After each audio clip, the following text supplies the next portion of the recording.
Hi there. Today I'm looking at some Riojas. I'm looking at wines from Marques de Riscal, and this is one of their reservas. That's the Marques de Chirel. That's the 2017 of that.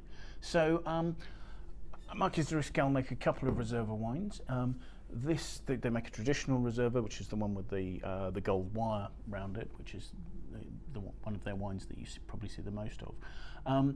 But the Baron de Chirel sort of respects their history in that in the 1860s, people first started making serious wine in Rioja at Marques de Riscal, and using techniques that had been brought from Bordeaux. In fact, they took on a winemaker who'd been working at Chateau Lanassin, and one of the things that he brought with him were Cabernet Sauvignon vines.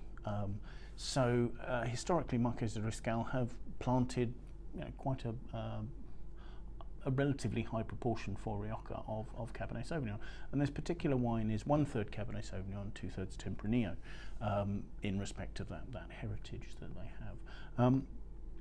So to taste it, let's see what we can find, because I'm expecting it to be a wine that has some of the refinement of Cabernet Sauvignon, but also the characteristics of long aging in barrel and in bottle, sort of to harmonise it and to give maturity to the wine.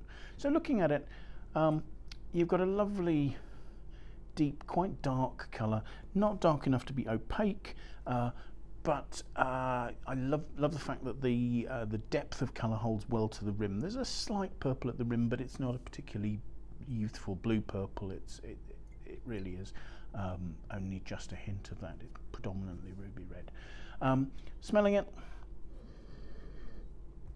you've got aromas there of, I suppose, red fruit, perhaps a sort of a riper plum note, but actually the aromas are predominantly of a sort of a dark licorice, a sort of ripe, dark core of dense fruit that perhaps is yet to open. Perhaps there are hints of sweet spice there, maybe a little bit of cedar sort of denoting the oak, but it's all incredibly well married and very harmonious there. The aromas are very refined. This is not a wine that's at all rustic in the way it's smelling there. So let's taste it.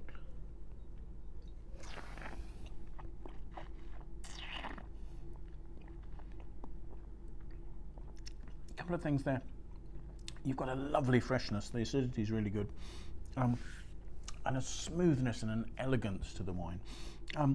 Again, there's that sort of dense core. Maybe it's a little bit of red cherries, but then the fresh acidity, it's lovely sort of fresh red plum.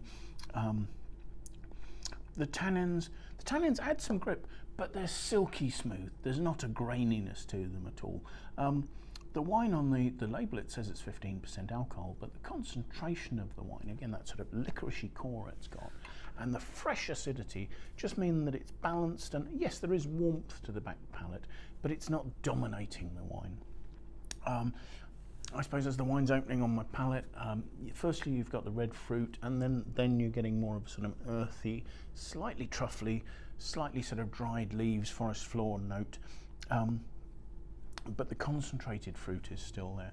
The flavours are lasting really nicely, and I think it's worth saying the average price we have on this is about $75 US for the 2017 vintage. And this is a wine that's completely mature now. It's beautifully refined, it's complex, and I have every confidence that with that freshness and that structure, this is a wine that you could keep for at least a decade, probably two. Not that you'd need to, because it's wonderfully approachable now, but it will gain extra complexity in the bottle in time in your cellar.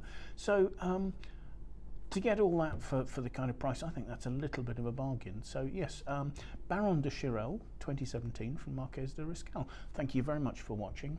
Bye now.